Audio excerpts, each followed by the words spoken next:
जय हिंद साथियों। संत कबीर विद्यापीठ के ऑफिशियल यूट्यूब चैनल पे आपका स्वागत है। डिस्कस करेंगे यूपीटेट प्रीवियस ईयर क्वेश्चंस की सीरीज में। आज यूपीटेट 2014 में सीडीबी के पोर्शन में जो भी क्वेश्चन पूछे गए हैं उसको हम लोग डिस्कस करेंगे। तो सीधा आते हैं पहले क्वेश्चन पे। पहला क्वेश्चन आप लोग का, अभिप्रेरणा का वर्गीकरण होता है। पहला ऑप्शन है स्वाभाविक और कृत्रिम, दूसरा है कम महत्वपूर्ण तथा अधिक महत्वपूर्ण, जन्मजात तथा अर्जित, अभिप्रेरणा तथा प्रलोभन।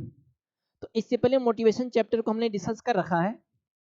उसमें हमने आप लोग को बताया था कि मोटिवेशन जो होता है इसको कई प्रकार से कई कई लोगों ने अपने तरीके से वर्गीकृत किया है, जिसमें से एक आते हैं अब्राहम मैस्लो महोदय।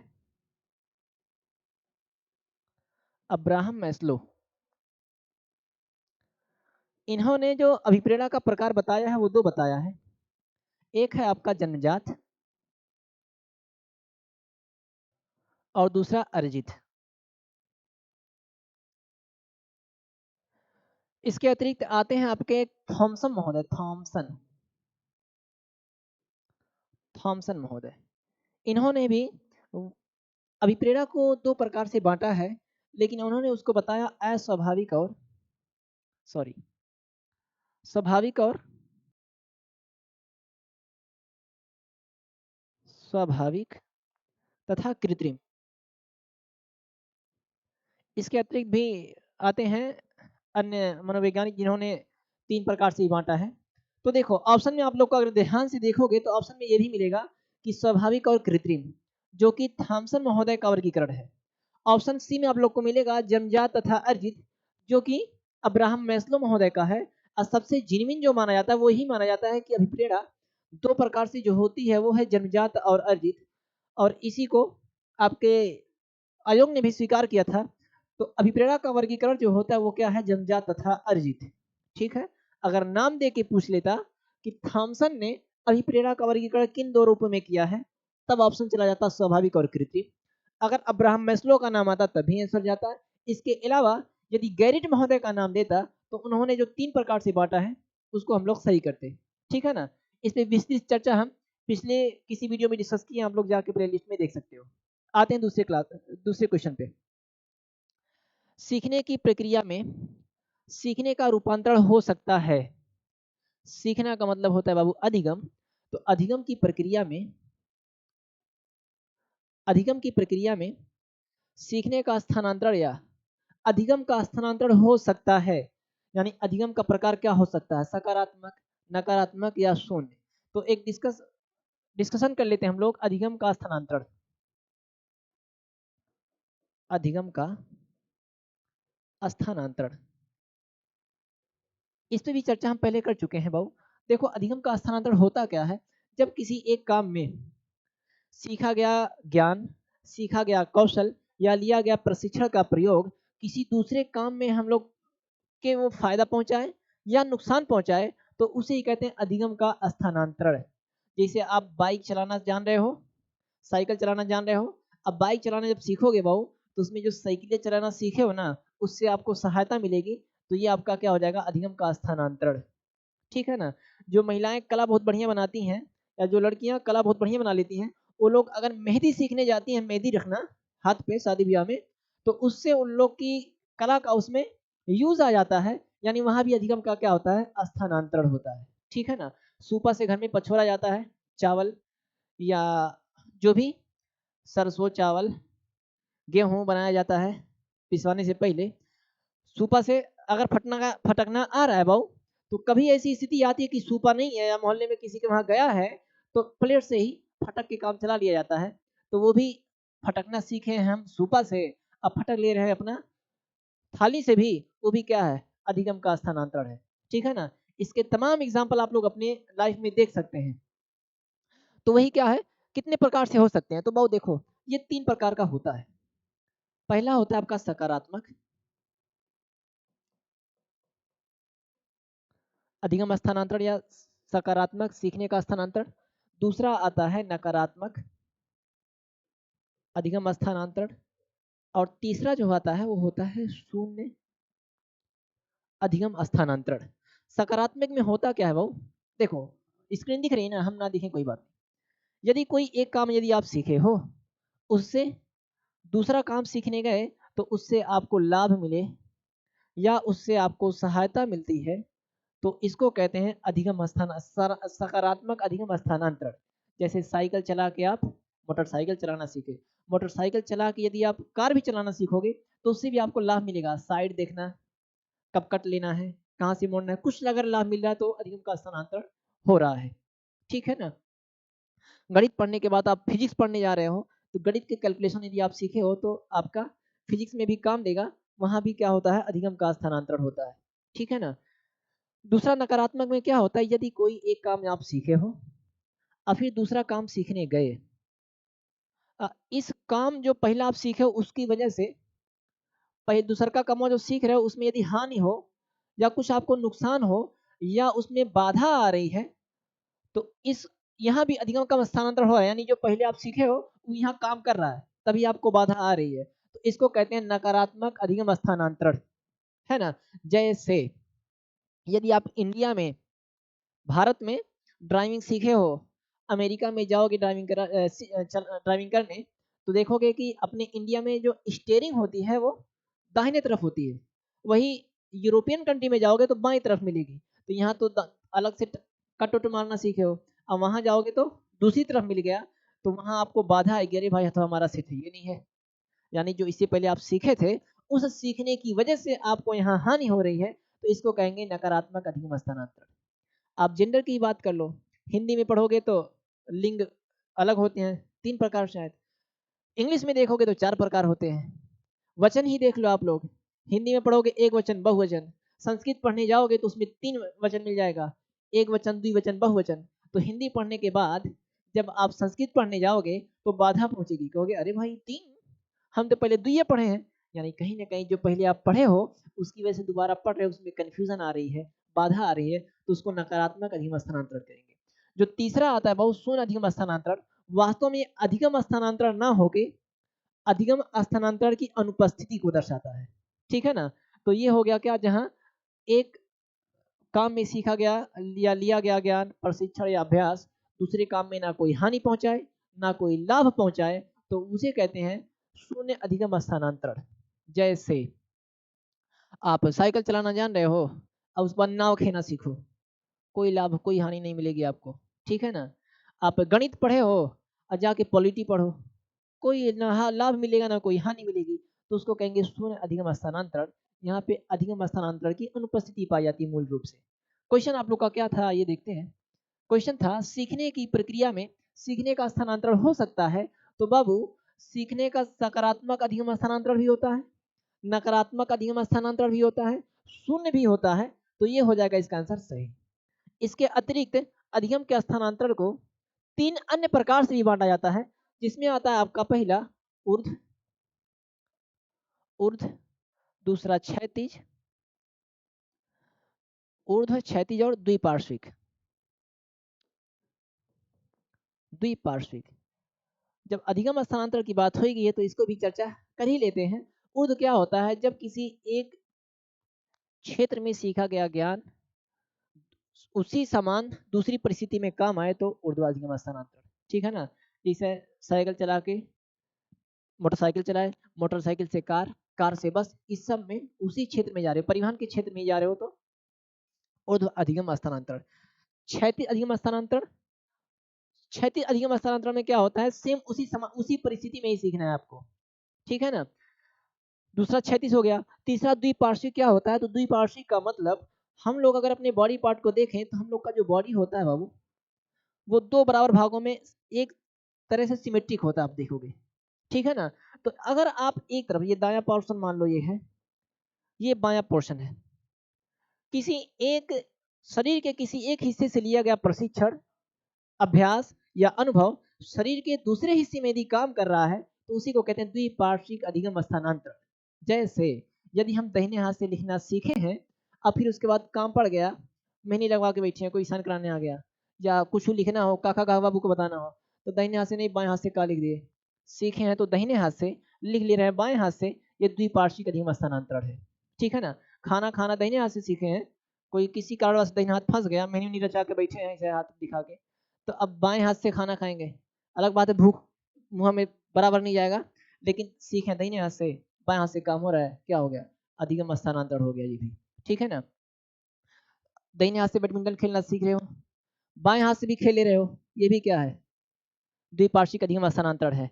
तो अधिगम स्थानांतरण अगर दो प्रकार से बांटा जा सकता है, एक सकारात्मक, नकारात्मक और शून्य, एक दूसरे प्रकार से भी बांटा जा सकता है, ऊर्ध्व, क्षैतिज और द्विपार्श्विक, ठीक है ना। आते हैं अगले क्वेश्चन पे। अंतर्दृष्टि द्वारा सीखने की व्याख्या करता है। अंतर्दृष्टि, अंतर्दृष्टि द्वारा सीखने की व्याख्या कौन करता है, तो आप लोग अगर कोहलर का सिद्धांत हम आप लोग को बताए होंगे, तो उसमें आप लोग से बताए थे कि जो गेस्टाल्टवादी मनोवैज्ञानिक हैं वो क्या कहते हैं, उनका कहना है कि जो अधिगम होता है, यानी जो सीखना होता है ये अधिगम, वो अभ्यास के द्वारा नहीं होता, अभ्यास के द्वारा ना होकर सूझ द्वारा होता है, यानी अचानक सूझ द्वारा होता है, सूझ द्वारा होता है। जहां व्यवहारवादी मनोवैज्ञानिकों का कहना है कि अधिगम में समय लगता है या धीरे धीरे होता है, ठीक इसका विपरीत गेस्टाल्टवादी मनोवैज्ञानिकों का कहना है कि अधिगम धीरे धीरे ना होके अचानक होता है, जो कि सूझ द्वारा होता है, और उसी को नाम दिया गया उन्होंने अंतर्दृष्टि। अंतर्दृष्टि अंदर की दृष्टि से, अचानक सारी परिस्थितियां आप समस्या उनके सामने रख दो और यकाएक आहा अनुभव की अनुभूति होगी और समस्या समाधान हो जाएगा, ठीक है ना। तो अंतर्दृष्टि द्वारा सीखने की व्याख्या कौन करते हैं, संबंधवाद नहीं, गेस्टाल्टवाद। संबंधवाद का सिद्धांत किसने दिया, तो थॉर्नडाइक ने दिया। व्यवहारवाद के जनक कौन है, तो वाटसन है, जॉन ब्रोडस वाटसन। अब मनोविश्लेषणवाद के जनक कौन है, तो ये आते हैं सिगमंड फ्रायड महोदय। क्वेश्चन था अंतर्दृष्टि द्वारा सीखने की व्याख्या, तो गेस्टाल्टवादी मनोवैज्ञानिक करते हैं। अगला क्वेश्चन है, किस मनोवैज्ञानिक ने सीखने की सामग्री के रूप में निरर्थक शब्दों का प्रयोग किया है। निरर्थक शब्दों का प्रयोग, तो ये आते हैं आपके एबिंगहास महोदय हैं कहीं, विलियम जे स्किनर एबिंगहास। एबिंगहास महोदय कहते हैं कि जो बच्चा निरर्थक शब्द बोलता है, अपने आप को कहाँ करता है, उल्टा सीधा आपस में बात करता है, वो भी उसके कहीं ना कहीं अधिगम में वो उन लोग की कुछ भूमिका होती है, और उसी को उन्होंने कहा कि सीखने में जो निरर्थक शब्द हैं उनकी भी भूमिका होती है, और वो जो होते हैं सीखने की सामग्री के रूप में बच्चे के लिए सहायता प्रदान करते हैं। तो निरर्थक शब्दों का प्रयोग एबिंगहास महोदय का ये कहना है। सीखने का सर्वाधिक उपयुक्त अर्थ है, भाई देखो जिस समय लर्निंग आप लोग को चैप्टर पढ़ाए थे, उस समय आप लोग से हम बताए थे कि लर्निंग बहुत ही इंपॉर्टेंट चैप्टर है। इससे 8-8 क्वेश्चन, 6-6 क्वेश्चन देखने को मिलते हैं। अब पिछले हमको लग रहा है 3-4 क्वेश्चन से लर्निंग के ही क्वेश्चन लगातार आ रहे हैं। क्वेश्चन क्या है, सीखने का सर्वाधिक उपयुक्त अर्थ क्या है, कौशल अर्जन, ज्ञान अर्जन, व्यवहार में परिमार्जन, या व्यक्ति समायोजन। अधिगम में आप लोग को बताए थे हम, अधिगम अधिगम अधिगम को ही कहते हैं सीखना। अधिगम टेक्निकल नाम है। अधिगम क्या होता है, तो व्यवहार में परिवर्तन होता है बाबू। यदि हमको कुछ नहीं आ रहा है तो व्यवहार कुछ और है, जब आ गया तो व्यवहार कुछ और हो जाता है। यहाँ हमको पढ़ाने नहीं आ रहा तो आएंगे हम थोड़ा सा अटक अटक के बोलेंगे, ऐठेंगे पैठेंगे, ये होता है वो होता है ना। लेकिन जब आ गए हमको पढ़ाने तो हमारा व्यवहार कुछ और हो जाता है। तो ये है व्यवहार में परिवर्तन, व्यवहार में परिवर्तन। लेकिन व्यवहार में परिवर्तन कैसा, हम दारू पी के आए, वहाँ भी हमारा व्यवहार परिवर्तन रहेगा। घर से गए थे, सामान गए थे, आए हैं दारू पी के, तो घर ही आ रहे हैं बढ़िया से, पैर में डगमगाहट आ गई, क्या अभी व्यवहार परिवर्तन है। थक के सो गए हैं, थकने से पहले एक्टिव थे, थकने के बाद थोड़ा शिथिल हो गए हैं, क्या ये भी व्यवहार परिवर्तन है, तो अधिगम कहलाएगा तो नहीं। आपने बताया था कि व्यवहार में परिवर्तन हो लेकिन कैसा हो, अस्थाई हो। व्यवहार में होने वाला अस्थाई परिवर्तन ही अधिगम कहलाता है या सीखना कहलाता है। यह अस्थाई तो आता है अभ्यास, अनुभव और प्रशिक्षण के द्वारा, और प्रशिक्षण के द्वारा। तो इसका कॉन्सेप्ट क्या बना था कि अभ्यास, अनुभव और प्रशिक्षण के द्वारा व्यवहार में होने वाला अस्थाई परिवर्तन अधिगम है, ठीक है ना। क्वेश्चन क्या है कि सर्वाधिक अर्थ क्या है भाव, तो सर्वाधिक अर्थ के रूप में कौशल अर्जन, कौशल अर्जन करें, यहाँ भी व्यवहार परिवर्तन होगा, ये भी सीखने का अर्थ हो सकता है। ज्ञान अर्जन, ज्ञान का अर्जन करेंगे हम लोग के व्यवहार में परिवर्तन हो सकता है या परिवर्तन होता है, ये भी तो अर्थ हो सकता है अधिगम का। व्यवहार में परिमार्जन, व्यवहार में परिमार्जन एक मिनट वो। व्यवहार में परिमार्जन का मतलब व्यवहार में होने वाला उत्तरोत्तर, है ना, ऊपर की तरफ होने वाला, मतलब कुछ नई नई चीज सीख के व्यवहार में परिवर्तन हो रहा है, ये भी अधिगम है। या व्यक्तिक समायोजन, एक स्थिति से निकल के दूसरे स्थिति में आप जा रहे हो, तो वहां आप समायोजन कर ले रहे हो कि नहीं ले रहे हो, वहां भी व्यवहार में परिवर्तन होता है, समायोजन होता है। अर्थ के रूप में सब आ सकता है, लेकिन एक शब्द डाल दिया, सर्वाधिक उपयुक्त अर्थ। सर्वाधिक उपयुक्त अर्थ, तो सर्वाधिक उपयुक्त अर्थ सीखने का क्या होगा, तो वो व्यवहार में परिवर्तन तो अधिगम है। यहाँ कह रहा है कि व्यवहार में परिमार्जन, ये जो परम अर्जन है व्यवहार में, वही अधिगम है, जो कि अधिगम का सर्वाधिक उपयुक्त अर्थ को प्रदर्शित कर रहा है। ठीक है ना। सीखने के नियम दिए हैं। सीखने के नियम किसने दिए हैं, तो आप लोग को पता होना चाहिए कि थॉर्नडाइक महोदय ने अपना प्रयोग जो किया बिल्ली पे, थॉर्नडाइक, थॉर्नडाइक, इन्होंने अपना प्रयोग बिल्ली पे किया, और उसी पे अपने प्रयोग के आधार पे सीखने के नियम दिए। दो नियम दिए, प्राथमिक नियम तथा द्वितीयक नियम। प्राथमिक नियम को बहु हम लोग मुख्य नियम भी कहते हैं, सीखने का मुख्य नियम। अद्वितीय नियम को हम लोग सीखने का गौण नियम भी कहते हैं। अब मुख्य नियम में कौन कौन आते हैं सीखने के मुख्य नियम में, तो सीखने के मुख्य नियम है तीन, गौण नियम है 5। तीन नियम कौन कौन है, तो अभ्यास, अभ्यास का नियम, दूसरा तत्परता का नियम, और तीसरा संतोष या असंतोष का नियम या प्रभाव का नियम कह सकते हो। प्रभाव का नियम, इसका अतिरिक्त 5 गौण नियम भी हैं। तो क्वेश्चन था आप लोग का, सीखने के नियम किसने दिया है, तो सीखने का नियम दिया है कौन, थॉर्नडाइक महोदय, ऑप्शन नंबर सी। पॉलो ने क्या दिया है, तो पॉलो ने दिया है शास्त्रीय अनुबंधन का सिद्धांत, शास्त्रीय अनुबंधन का सिद्धांत। और अनुबंधन का जनक किसे कहा जाता है, तो पॉलो को कहा जाता है। स्किनर ने कौन सा सिद्धांत दिया है बाबू, तो स्किनर ने दिया है क्रिया प्रसूत अनुबंधन का सिद्धांत।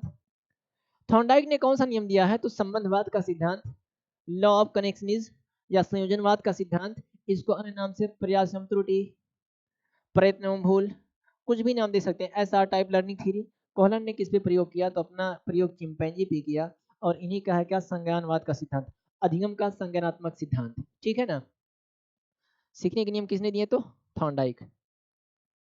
वाणी दोष नहीं है बहुत तेज नहीं बोल रहे ना भाई, चलो। वाणी दोष नहीं है, वाणी दोष बोलने में से संबंधित दोष, ठीक है ना।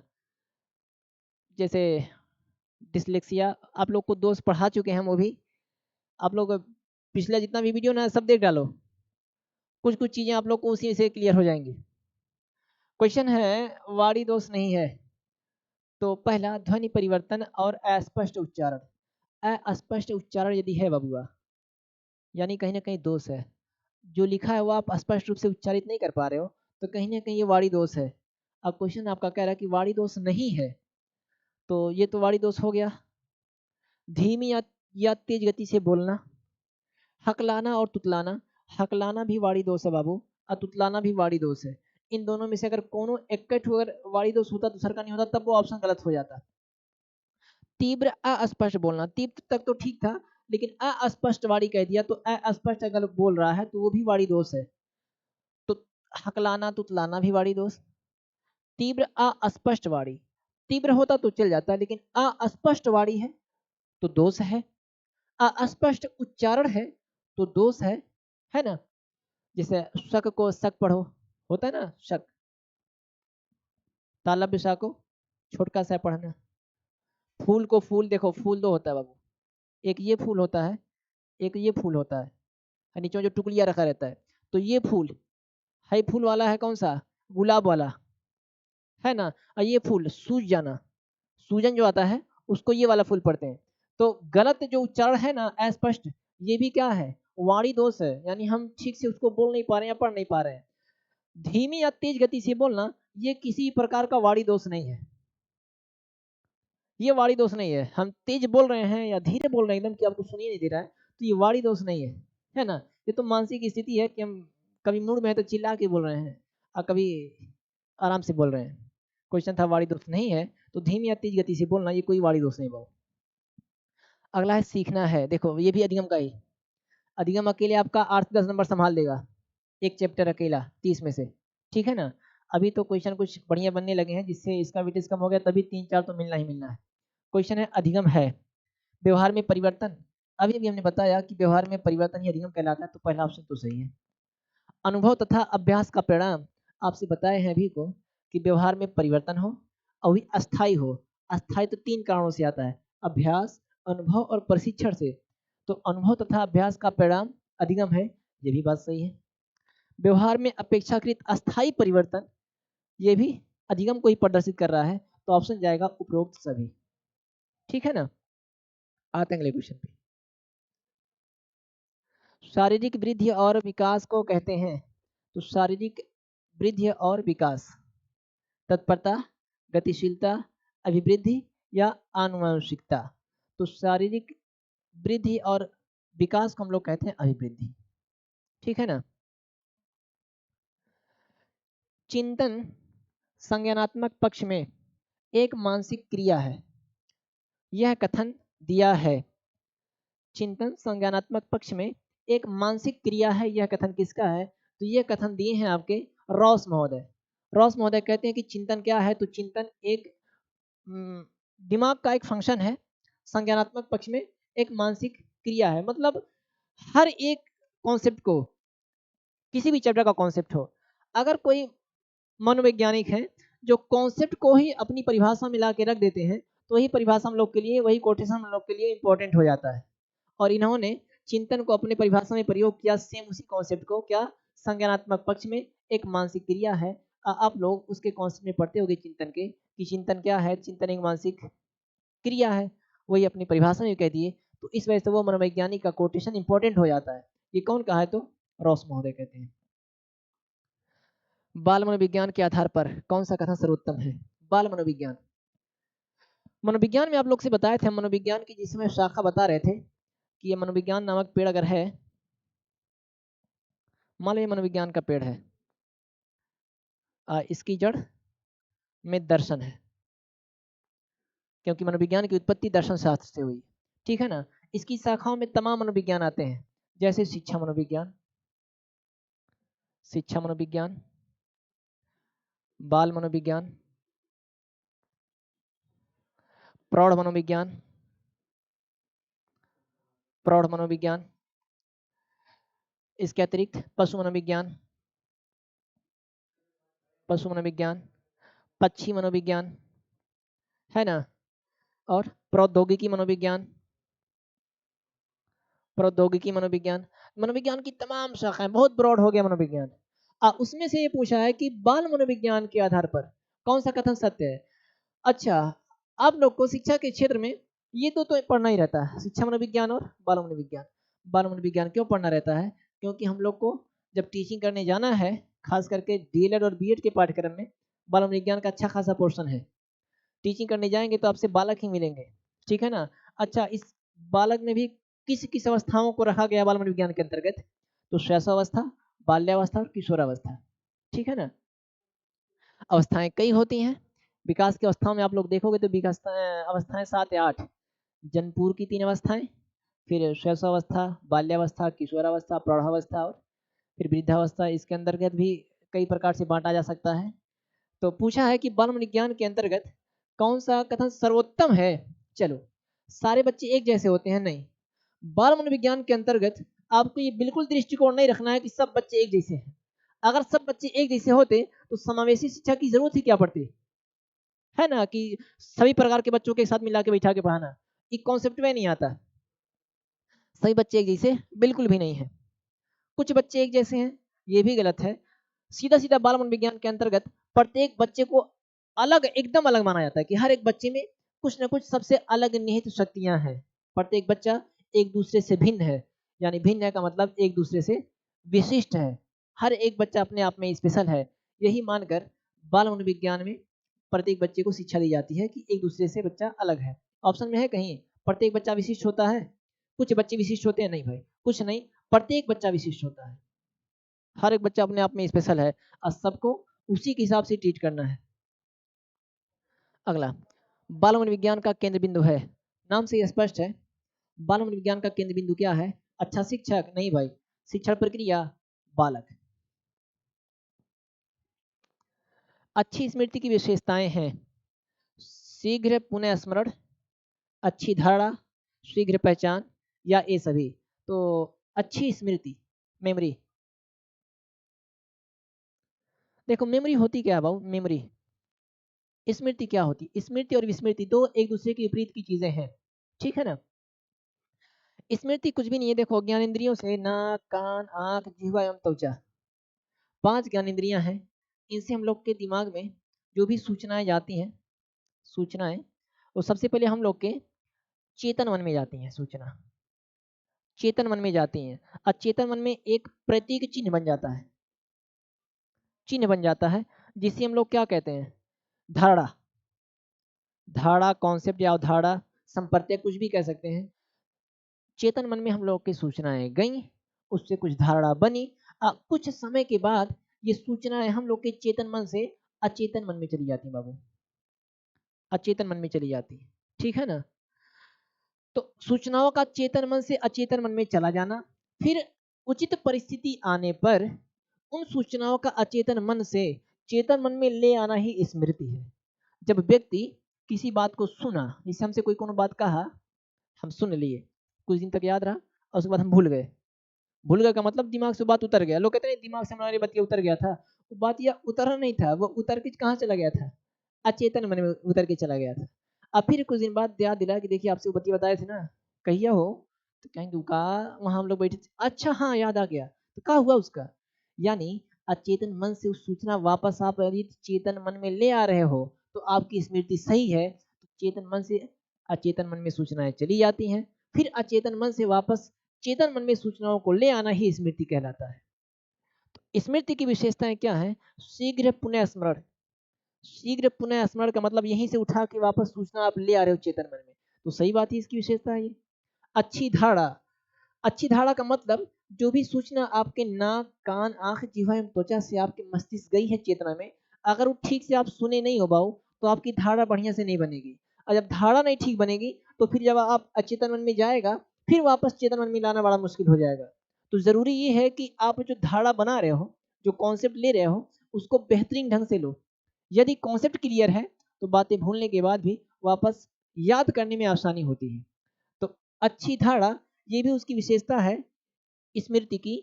स्मृति का मतलब सूचना अचेतन से चेतन में आए, इसकी विशेषता यही होती है क्या, कि जो सूचनाएं आप ले रहे हो उसको स्पष्ट लो, और फिर उसको धारणा जो है कॉन्सेप्ट ठीक ठाक बनेगा, तब गायब होने के बाद वापस आ जाएगा, तो ये भी इसकी विशेषता हो गई। शीघ्र पहचान, जैसे ही तन को हिंट मिले आप तुम पहचान लो, अच्छा वो चीज है। तो ये तीनों जो है स्मृति की, अच्छी स्मृति की विशेषताएं हैं। एक दूसरा आता है फॉरगेटिंग या विस्मृति। विस्मृति यही होती है कि जब हम बातों को अचेतन मन से चेतन मन में नहीं ला पाते हैं तो उसी को कहते हैं विस्मृति। अब आप लोग बताओ, क्या एक स्वस्थ मस्तिष्क के लिए या स्वस्थ मानसिक स्थिति के लिए स्मृति होना ठीक है या विस्मृति होना ठीक है, या क्या जरूरी है? बताओ। तो देखो, एक अच्छे मानसिक स्वास्थ्य के लिए स्मृति भी जरूरी है और विस्मृति भी जरूरी है, दोनों का होना जरूरी है, ठीक है ना। संवेग शब्द का शाब्दिक अर्थ है क्रोध और भय। संवेग, संवेग भी आप लोग को बता चुके हैं बाबू। संवेग को इंग्लिश में कहते हैं motion, emotion, sorry emotion. Emotion, emotion दो शब्दों से मिलकर बना है, ई धन मोशन, एमओ। ई का मतलब अंदर से, इनर, मोशन माने गति करना, अंदर से, मोशन का मतलब गति करना, गति करना, उसी को कहते हैं इमोशन। दूसरे शब्दों में अगर हम लोग कहें संवेग क्या होते हैं, संवेग होता है उत्तेजित दशा होती है, उत्तेजित दशा होती है। इसके अतिरिक्त संवेग को हम कह सकते हैं विचारों या भावनाओं का बाह प्रकाशन संवेग है। उत्तेजित दशा ही क्या है व्यक्ति की? संवेग कहलाती हैं। ये वुडवर्थ महोदय का कथन भी है। देखो कैसे, हम नॉर्मली यहाँ आराम से बैठे हैं, ठीक है ना, अगर अचानक हम किसी बात को लेके ठहाका मार के हँक दें, हंस दें, खुद से हंसने लगे, सामान्य थे, उत्साहित हुए या उत्तेजित हुए तब है ना हंसी आया, तो ये भी क्या था, एक इमोशन था। या अगर हम बैठे हैं और शांति से हमको कुछ याद आ गया या कोई ऐसी बात सुन लिए कि हम रोने लगे पों पों, है ना, तो सामान्य स्थिति से अंदर से हम उत्तेजित हुए और उसके बाद तब रोना शुरू कर दिए, वो भी क्या है, इमोशन है। अचानक यदि हम डर गए, वो भी क्या है, उत्तेजित दशा। अरे बाप रे बाप, बंदर आ गया यहाँ, वो भी क्या है, उत्तेजित दशा है। तो इसके लिए इमोशन, तो संवेग भावना विचारों का वाह प्रकाशन कह सकते हो, उत्तेजित दशा कह सकते हो, या अंदर से उत्तेजित हो जाना, अंदर से गतिमान हो जाना, ही क्या संवेग है। और इसको मैकडूगल महोदय ने 14 संवेग बताए हैं, उससे संबंधित मूल प्रवृत्ति बताई है, जिसका डिस्कशन भी हम कर चुके हैं। क्वेश्चन आपका है, संवेग शब्द का शाब्दिक अर्थ क्या है, तो क्रोध और भय। तो बाबू क्रोध भी क्या है, एक संवेग है, भय भी क्या है, एक संवेग है। उसका शाब्दिक अर्थ पूछ रहा है, ये तो उसके प्रकार हो गए। स्नेह तथा प्रेम, ये भी क्या है, ये भी संवेग के प्रकार हैं। उत्तेजना या भावों में उथल पुथल, उपरोक्त में से कोई नहीं। तो संवेग क्या है, आपका भी को पता, उत्तेजित दशा यानी उत्तेजना है, या भाव का उथल पुथल है। अलग भाव में बैठे थे, अचानक संवेग आया हमारे अंदर, हंसी वाला, खिलखिला के हंस दिए, भाव कुछ और थे, भाव में उथल पुथल हो गया, यही है संवेग।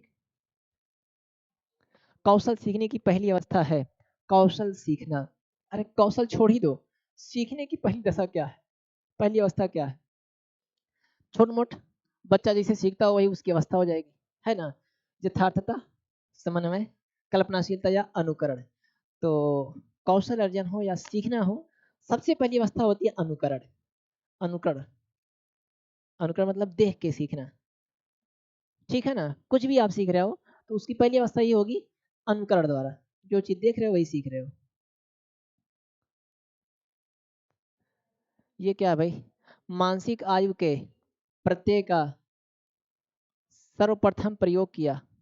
मानसिक आयु के प्रत्यय का, देखो क्वेश्चन थोड़ा अस्पष्ट होगा, इसको सही करा देंगे। मानसिक आयु के प्रत्यय या कॉन्सेप्ट का सर्वप्रथम प्रयोग किसने किया, मानसिक आयु।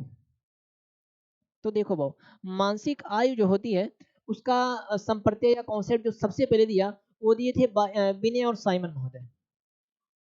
मानसिक आयु कितनी है, और इसके लिए इन्होंने क्या किया था,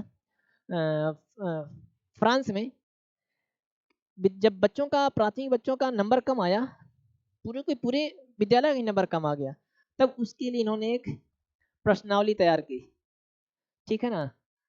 30 क्वेश्चन की शायद थी वो प्रश्नावली, छोटे बच्चों के लिए प्रश्नावली बनाई, और उसी से उन लोग की मेंटल एज क्या है वो नापने का प्रयास किया। तो वही क्वेश्चन कह रहा है कि मानसिक आयु का संप्रत्यय या कॉन्सेप्ट का सर्वप्रथम प्रयोग किसने किया, तो बिन्ने और साइमन ने। बाद में इन्होंने उसमें कुछ परिवर्तन भी किए, जो कि प्राथमिक वाले बच्चों के लिए था, बाद में इन्होंने उसको और बढ़ाया, 3 से 13 वर्ष तक के बच्चों के लिए संशोधन करके किया। 1905 में ये था, प्रथम संशोधन 1908 में किया। फिर उसके बाद अच्छा प्रश्नों की संख्या 59 कर दिए, और फिर उसके बाद उसको और बढ़ाए तो 3 से लेकर 16 वर्ष कर दिए शायद, ठीक है ना। और उसमें कुछ प्रश्नों को और शामिल किए, कुछ को हटाए, सब बाद में विस्तृत से हम लोग चर्चा करेंगे जब बुद्धि चैप्टर पढ़ेंगे। यहाँ पे क्वेश्चन था आप लोग का, जो उसका आंसर होगा बिने और साइमन, दोनों मित्र थे। शैशवावस्था के लिए उत्तम शिक्षण विधि है शैशवावस्था। छोटे मोटे लड़का को आप कैसे पढ़ाओगे, मांटेसरी विधि, खेल विधि, किंडरगार्टन विधि। देखो भाव मांटेसरी विधि भी छोटे बच्चों के लिए दी गई है, मारिया मांटेसरी के द्वारा। खेल विधि भी छोटे बच्चों के लिए कि खेल खेल में ही सिखाओ, बॉल बॉल खिलाओ, खिलौना में बच्चा 1 2 मतलब फेंक फांक के वो 1 2 3 खेल खेल में सीख ले। किंडरगार्टन विधि फ्रोबेल है इसके, इन्होंने भी छोटे बच्चों के शिक्षण पे ही अपनी बात रखी है, किंडरगार्टन विधि जो है उसी के लिए। तो ऑप्शन जाएगा ये सभी, ठीक है ना। ये सभी शैशवावस्था के लिए उत्तम शिक्षण विधि है। बाल विकास में, बाल विकास में प्रक्रिया पर बल है, वातावरण और अनुभव की भूमिका पर बल है, गर्भावस्था से किशोरावस्था तक का अध्ययन होता है या उपरोक्त सभी? अच्छा एक बात बताओ बहू, यदि आप लोग बाल विकास पढ़ रहे हो तो बाल विकास में क्या क्या पढ़ा जाता है? बच्चा जब पैदा हुआ किस उम्र में पैदा हुआ, तब उसका वजन क्या था, उसका उसकी लंबाई कितनी थी, हड्डियां कितनी थी, धड़कन उसकी कितनी बार धड़क रही थी, है ना, 160 पीपीएम पल्स पर मिनट जब जन्म लेता है, तो हड्डियों की संख्या 250 से 300, ये सब चीजें हम लोग बाल विकास में तो अध्ययन करते हैं। मतलब बच्चे का विकास किस प्रकार हो रहा है, यानी उसकी हर एक स्टेज पे हम लोग नजर बना के रखते हैं बाल विकास में, यानी उसकी प्रक्रिया पर बल देते हैं। पहला ऑप्शन तो सही हो जा रहा है।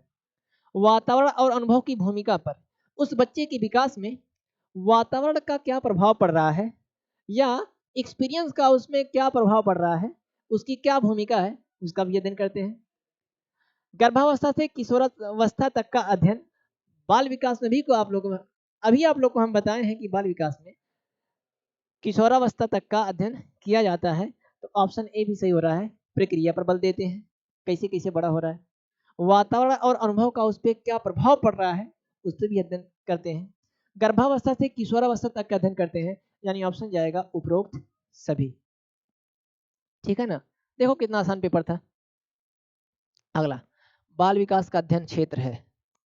बाल विकास का अध्ययन क्षेत्र, बाल विकास की विभिन्न अवस्थाओं का अध्ययन किया जाता है। बाल विकास की विभिन्न अवस्थाओं का अध्ययन, वातावरण का बाल विकास पर पड़ने वाले प्रभावों का अध्ययन, ये भी बात सही है। ठीक, व्यक्तिगत विभिन्नताओं का अध्ययन उपरोक्त सभी। क्वेश्चन वही है जो इससे पहले था, शब्दों को थोड़ा दाएं बाएं करके भाषा अलग हो गई है। किसका अध्ययन करते हैं, तो बाल विकास का की विभिन्न अवस्थाओं का अध्ययन करते हैं। वातावरण का बाल विकास पर पड़ने वाला प्रभाव का अध्ययन वो भी पढ़ते हैं, वातावरण का क्या प्रभाव पड़ता है। व्यक्तिगत विभिन्नताओं का अध्ययन करते हैं कि कौन बच्चा एक दूसरे से कैसे भिन्न है, उसका भी अध्ययन करते हैं, तो इसका भी आंसर जाएगा उपरोक्त सभी। अगला सर्वाधिक उपयुक्त जीवित, सर्वोत्तम उत्तर जीविता, सर्वाइवल ऑफ द फिटेस्ट, इसको कहते हैं आप लोग सर्वोत्तम उत्तर जीविता। उत्तर जीविता, देखो हिंदी की भाषा कई तरह से हो सकती है ना, ये तो दिक्कत हो जाता है। इंग्लिश में आप एक बार जो चीज कह दिए वही रहता है, लेकिन हिंदी में उसका कई अर्थ हो जाता है।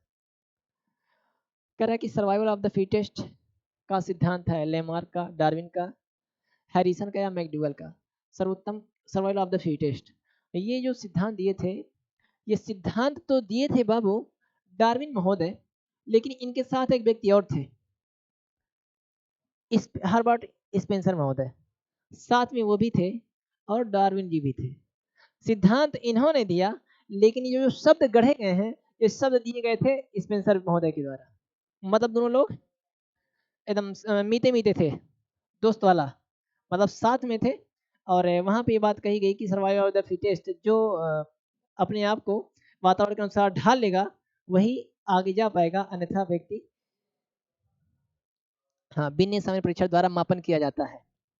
बिन्नी सामान्य परीक्षण द्वारा मापन किया जाता है। मानसिक योग्यता, विशिष्ट बुद्धि का मापन किया जाता है, मानसिक योग्यता का मापन किया जाता है, सामान्य बुद्धि का मापन किया जाता है या अभिवृत्ति का मापन किया जाता है। तो वो देखो इनका जो परीक्षण था वो उन बच्चों पे था जो बच्चे फेल हो गए थे, है ना। तो सामान्य बच्चों के लिए, मानसिक योग्यता वालों के लिए, विशिष्ट बुद्धि के लिए या अभिवृत्ति के लिए, तो इनका जो परीक्षण था बाबू, वो सबसे पहले जो दिए वो विशिष्ट बुद्धि के मापन के लिए दिए थे। ठीक है ना, अब बाद में उसमें संशोधन होते होते दूसरा रूप ले लिया, वो अलग बात है, लेकिन मापन विशिष्ट बुद्धि का है। अगला है संवेगात्मक विकास को प्रभावित करने वाले कारक हैं। संवेगात्मक विकास, संवेगात्मक विकास का मतलब इमोशनल डेवलपमेंट, इसको प्रभावित करने वाले कारक कौन है। तो देखो बहुत संवेगात्मक विकास में आप लोग देखे होंगे कि जो लोग दुबला पतला है ना, जो उसको बड़ी तेज गुस्सा लगता है, तरंग में टिनटिना एकदम फमिया जाता है ना। तो संवेगात्मक विकास में शारीरिक स्वास्थ्य जो है ना, उसकी बड़ी भूमिका होती है।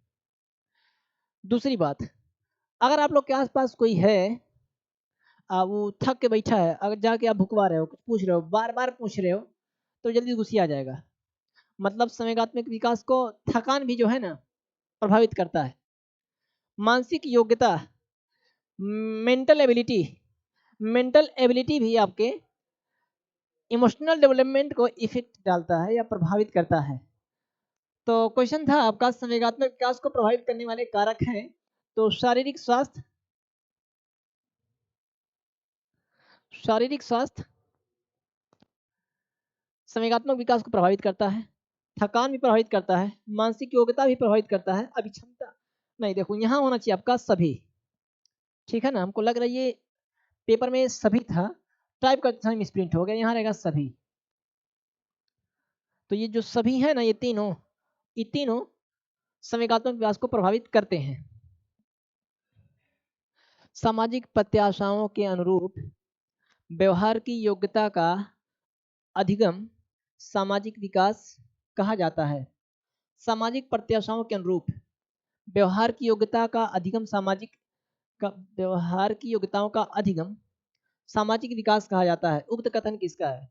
सामाजिक विकास में आप लोग देखोगे, रॉस महोदय कहते हैं कि जिस हिसाब से समाज की मांग होती है, व्यक्ति की व्यवहार में जो परिवर्तन आता है या व्यक्ति के व्यवहार की योग्यता का जो विकास होता है, समाज की प्रत्याशाओं के अनुरूप ही होता है।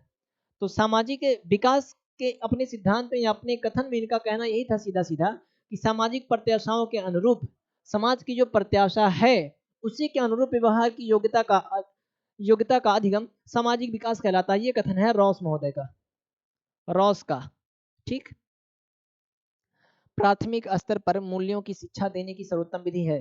प्राथमिक स्तर पर छोट मोट लगेगा लोग को, मूल्यों की शिक्षा देने की सबसे अच्छी विधि क्या है?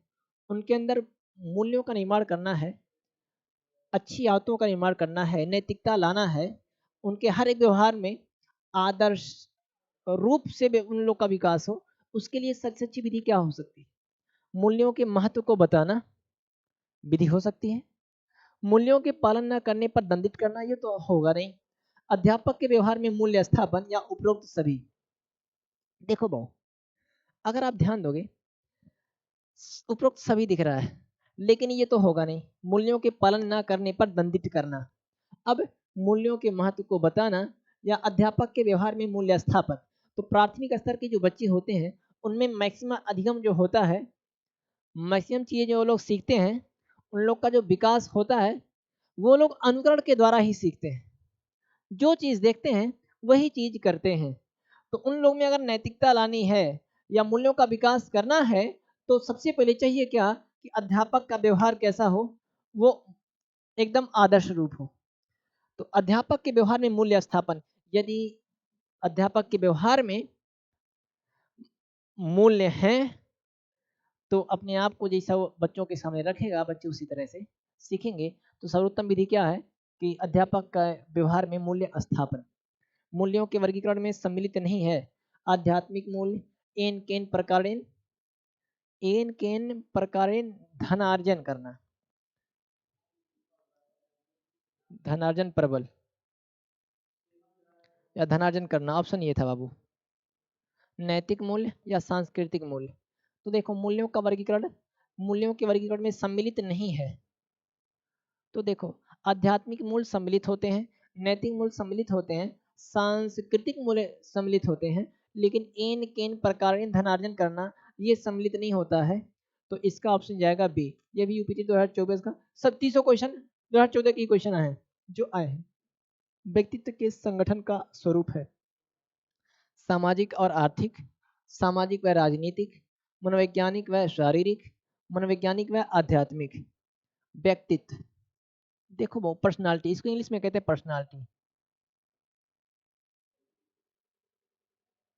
पर्सनालिटी, व्यक्तित्व, व्यक्तित्व होता क्या पहले उसको समझेंगे, अब फिर अपने आप समझ में आ जाएगा कि संगठन कैसा होता है, ठीक है ना। पर्सनालिटी होती क्या है? जो पर्सनालिटी शब्द है बाबू वो लैटिन भाषा के परसोना से बना है, परसोना से बना है, जिसका अर्थ होता है मुखौटा, मुखौटा या मास्क। यूनान के लोग करते क्या थे? यूनान के लोग मास्क, यूनान के लोग पहले रंगमंच जब करते थे, जब रंगमंच करते थे या नाटक करते थे तो उन लोग को जिस किसी भी व्यक्तित्व को दर्शाना होता था, जिस किसी व्यक्ति की पर्सनालिटी को दर्शाना होता था, आदमी कंफ्यूज ना हो कि कौन व्यक्ति है, तो उस व्यक्ति का मुखौटा पहन लेते थे। अब जिससे रंगमंच कर रहे हैं तो लोगों को आसानी हो जाती थी कि ये कौन है। जैसे हम लोग के यहाँ रामलीला होता है, तो उसी तरह का मुखौटा पहनता है जो रावण बनता है, वो रावण। जिसको राम जी बनना होता है वो उन्हीं के रूप से अपने आप की पर्सनालिटी मेंटेन करता है। तो उसी से बना है मास्क या मुखौटा से पर्सनालिटी। पर्सनालिटी की दो अवधारणाएं होती हैं बाबू। पर्सनालिटी की दो अवधारणाएं, देखो इधर ध्यान देना, हमको खोजने की कोशिश नहीं करना। मान लो ये व्यक्ति है, इसकी जो पुरानी अवधारणा है, पुरानी अवधारणा के अनुसार व्यक्तित्व किसे या पर्सनालिटी किसे कहा जाता था, तो व्यक्ति के बाह्य स्वरूप को ही।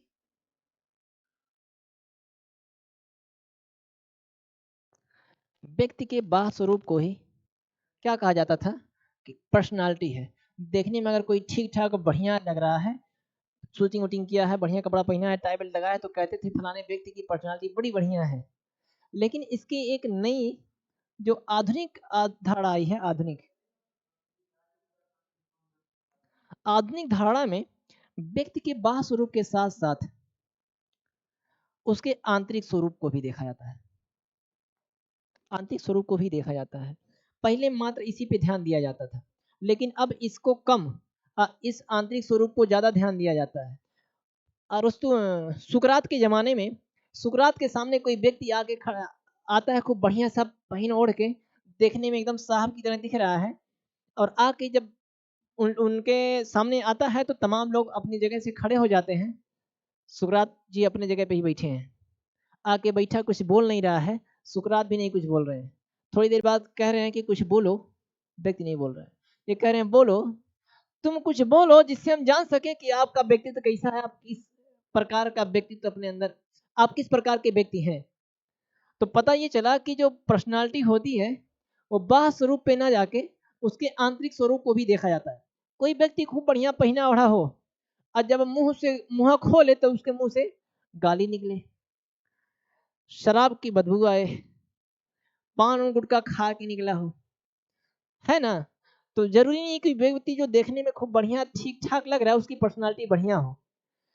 इसी वजह से आधुनिक धारणा क्या है, पर्सनालिटी की जो मान्यता वर्तमान में दी जाती है, वो व्यक्ति के बाह्य स्वरूप के साथ साथ उसके आंतरिक गुणों को भी देखा जाता है। आजकल आप लोग देखते होंगे कि कहीं शादी ब्याह में अगर लड़का खूब बढ़िया है, लड़की उतना ठीक ठाक देखने में नहीं है, तो लोग क्या कहते हैं कि लड़कियां की सरकारी नौकरी होगी।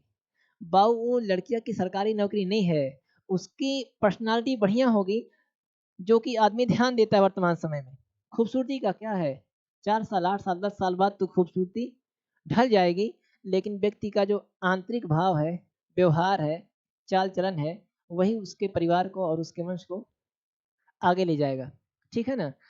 आप लोग ये भी देखते होंगे कि लड़की खूब बढ़िया है, सुंदर मुंदर है, और अगर लड़का थोड़ा सा सांवला है या उतना देखने में अच्छा नहीं है, तो लोग क्या कहते हैं कि लड़का सरकारी नौकरी कर रहा होगा। सरकारी नौकरी नहीं कर रहा है बाबू, उसकी पर्सनालिटी बढ़िया है। घर वाले सरकारी नौकरी देख के नहीं कर रहे हैं, वो उसकी पर्सनालिटी देखे होंगे, बात व्यवहार, हर एक चीज़ पर्सनालिटी में मैटर करती है। ठीक है ना। तो ये दौड़ा निकाल दीजिए कि सरकारी नौकरी वालों को ही अच्छे या अच्छी लोग मिलते हैं। ये रही पर्सनालिटी की बात। कह रहा है इसका संगठन क्या है, तो आप लोग को समझ में आ गया होगा कि बाहर रूपरेखा भी ठीक ठाक हो देखने में, और उसी के साथ साथ उसके मन मस्तिष्क, उसके विचार, सब कुछ भी ठीक ठाक रहे। सामाजिक और आर्थिक, क्या पैसा देखा जाना है बाबू? नहीं। सामाजिक और राजनीतिक, उसका देखना है कि वो राजनीति में उसका क्या स्तर है? नहीं। मनोवैज्ञानिक और शारीरिक, देखो ये जो मनोवैज्ञानिक है ना बबुआ, यह है आंतरिक। शारीरिक बाह, ऑप्शन कौन सा गया? सी वाला। डी वाला भी देखो, मनोवैज्ञानिक तो ठीक ठाक है, आध्यात्मिक कह दिया, ये नहीं। पर्सनालिटी में ऐसा नहीं है कि पूरा बाह्य स्वरूप को हम लोग नकार दें, बाह्य स्वरूप को भी देखना है, लेकिन आंतरिक स्वरूप पे ज्यादा फोकस करना है। आत्म केंद्रित व्यक्ति होता है अंतर्मुखी, बहिर्मुखी, उभयमुखी या सामाजिक निर्भर। आत्म केंद्रित व्यक्ति, आत्म केंद्रित शब्द से ही स्पष्ट है कि अपने आप पे बस ध्यान देता हो, जिसका ध्यान सिर्फ अपने आप पे ही हो, आंतरिक व्यक्ति है, और उसी को कहते हैं अंतर्मुखी। अंतर्मुखी, देखो व्यक्तित्व जिस जब आप लोग चैप्टर पढ़ोगे, पर्सनालिटी चैप्टर जब पढ़ोगे, उसमें आप लोग देखोगे एक सिद्धांत ये है Carl Jung. Carl Jung, Jung किसी किसी किताब में आप लोग को देखने को मिलेगा कार्ल जुंग, तो ये कंफ्यूज नहीं होना बाबू। ये कार्ल युंग या जुंग क्यों पढ़ाया जाता, तो स्पेलिंग जो होती है JYUNG लगभग, शायद हाँ यही है इसकी स्पेलिंग। अब कुछ लोग पढ़ते समय जे को साइलेंट करेंगे तो वाई को पढ़ेंगे तो कार्ल युंग हो जाएगा, कुछ लोग वाई को साइलेंट करेंगे जे को पढ़ेंगे तो कार्ल जुंग हो जाएगा, ठीक है ना। इन्होंने व्यक्तित्व को 3 प्रकार से बांटा। पहला अंतर्मुखी, अंतर्मुखी, दूसरा बहिर्मुखी, और तीसरा आता है उभयमुखी।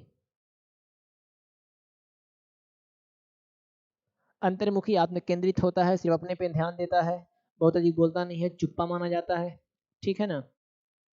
बहिर्मुखी व्यक्ति वाचाल होता है, बहुत अधिक बोलता है, राजनेता टाइप होता है, बहुत ही सामाजिक होता है, लोगों की सहायता करने में हमेशा अग्रणी भूमिका निभाता है। और उभयमुखी व्यक्तित्व वाला व्यक्ति जो होता है उसके अंदर अंतर्मुखी और बहिर्मुखी दोनों के गुण पाए जाते हैं। समय समय पे वह अंतर्मुखी वाला व्यवहार करता है और समय समय पर बहिर्मुखी वाला व्यवहार करता है, ठीक है ना। तो आत्म केंद्रित व्यक्ति तो होता है किसका, अंतर्मुखी वाला। अगला, अपने ऊर्जा बल को बाहर की ओर अभिव्यक्त करने वाले व्यक्ति का प्रकार होता है। देखो बहु, अपने ऊर्जा बल जिसको लिबिडो कहा गया है, फ्रायड महोदय लिबिडो कहते हैं, लिबिडो जो व्यक्ति के अंदर जो ऊर्जा है उसको कहते हैं लिबिडो।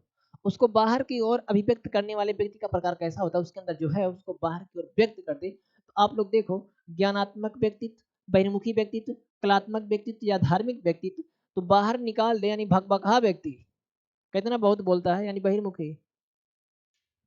यही था आप लोग का यूपीटेट 2014 में जो क्वेश्चन पूछे गए थे सीडीपी वाले, फर्स्ट पेपर के सीडीपी में। तो हमको लगता है बहुत लंबा सेशन हो गया है, आगे के सेशन हम लोग लेकर आएंगे, कोशिश रहेगी कि उसमें थोड़ा कम समय में ही कवर करें। बाकी आप लोग अगर चैनल पे नए हैं तो चैनल को लाइक करें, सब्सक्राइब करें और शेयर करें। आप लोग को कोई दिक्कत हो आप लोग कमेंट कर सकते हैं, ठीक है। मिलते हैं अगली क्लास में, धन्यवाद।